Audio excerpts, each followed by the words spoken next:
KGF movie में Rocky भाई को देखकर लगता है यह सबसे अंधेरी जगह होगी जहां इंसान ने सोना निकाला। पर सच ये है, रॉकी भाई फिक्शन था। रियल KGF उससे कहीं ज्यादा अंधेरा था। यहां ना कोई हीरो था, ना बैकग्राउंड म्यूजिक। यहां सिर्फ था पसीना, खून और मौत। आज डॉक्टर डूम्स वर्ल्ड पर हम देखेंगे कोलार गोल्ड फील्ड्स की वो सच्ची कहानी जिसे ब्रिटिश एम्पायर ने छुपा दिया। KGF कोई नॉर्मल गोल्ड माइन नहीं है। यह जगह बनी थी 3 बिलियन साल पहले, जब पृथ्वी अनस्टेबल थी, वॉल्केनोज फट रहे थे, कॉन्टिनेंट्स बन रहे थे।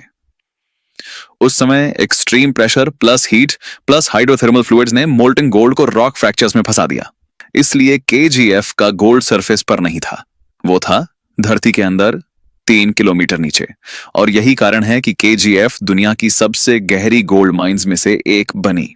जितना गहरा सोना उतनी गहरी सजा। ब्रिटिश ऑफिसर्स ने KGF को कहा ज्वेल ऑफ द एम्पायर, पर यह ज्वेल ऊपर चमकता था, नीचे सिर्फ अंधेरा था। KGF को ऑपरेट कर रही थी John Taylor and Sons. British engineers ने इसे इंजीनियरिंग मार्वल कहा। इंडियन माइनर्स के लिए यह एक लिविंग ग्रेव थी। माइनर्स को हर दिन 2.5 से 3 किलोमीटर नीचे उतारा जाता था। लिफ्ट नहीं, सेफ्टी गियर नहीं, सिर्फ सीढ़ियां और रस्सियां, और भरोसा कि शायद आज जिंदा लौट आएंगे।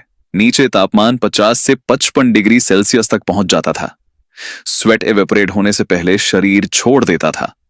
हार्ट बीट तेज, सांस भारी, और ऑक्सीजन इतनी कम कि कैंडल को जलाए रखना मुश्किल हो जाता था। इसीलिए ब्रिटिश मैनेजमेंट ने एक सिस्टम बनाया। काम टाइम से नहीं, कैंडल से मापा जाता था। कैंडल जली, काम चालू। कैंडल बुझी, शिफ्ट खत्म। पर कैंडल बुझने की एक और वजह थी, ऑक्सीजन खत्म होना। अगर माइनर बेहोश हो जाए, गिर जाए या मर जाए तो रिपोर्ट में लिखा जाता था नेचुरल एग्जॉस्शन। ह्यूमन बॉडी को मशीनरी से रिप्लेस कर दिया जाता था। ऊपर ब्रिटिश फैमिलीज डिनर कर रही थीं, नीचे इंडियन बॉडीज गिर रही थीं। KGF ने सिर्फ गोल्ड नहीं निकाला, उसने निकाला इंसानों की उम्र। माइनर्स की सबसे कॉमन बीमारी थी सिलिकोसिस। रॉक डस्ट लंग्स में जमा हो जाता था, ब्रीदिंग पेनफुल हो जाती थी, कॉफिंग कभी रुकती नहीं थी। एवरेज माइनर 40 की उम्र तक पहुंचते पहुंचते बूढ़ा हो चुका होता था। Back bent, hand shaking, lungs destroyed. KGF में हॉस्पिटल्स थे, पर इलाज के लिए नहीं, वो सिर्फ बॉडीज को डिक्लेयर करने के लिए थे। ब्रिटिश रिकॉर्ड्स बताते हैं एक्सेप्टेबल मॉर्टेलिटी रेट, मतलब यह माना गया था कि कुछ लोग मरेंगे ही, गोल्ड प्रोडक्शन रुकनी नहीं चाहिए। एग्जैक्ट डेथ काउंट कभी सामने नहीं आया, क्योंकि हर मौत रिपोर्ट नहीं होती थी। कुछ लोग शाफ्ट्स में दब गए, कुछ कभी सरफेस पर लौटे ही नहीं। KGF का गोल्ड लंदन वॉल्ट्स में चमकता था, लेकिन हर बार पर किसी इंडियन माइनर की सांस जमा थी। 1990 के दशक तक KGF बदल चुका था।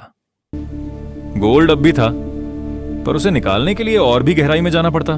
कॉस्ट बढ़ गई, मशीन्स फेल होने लगीं, ह्यूमन सर्वाइवल इम्पॉसिबल होता जा रहा था।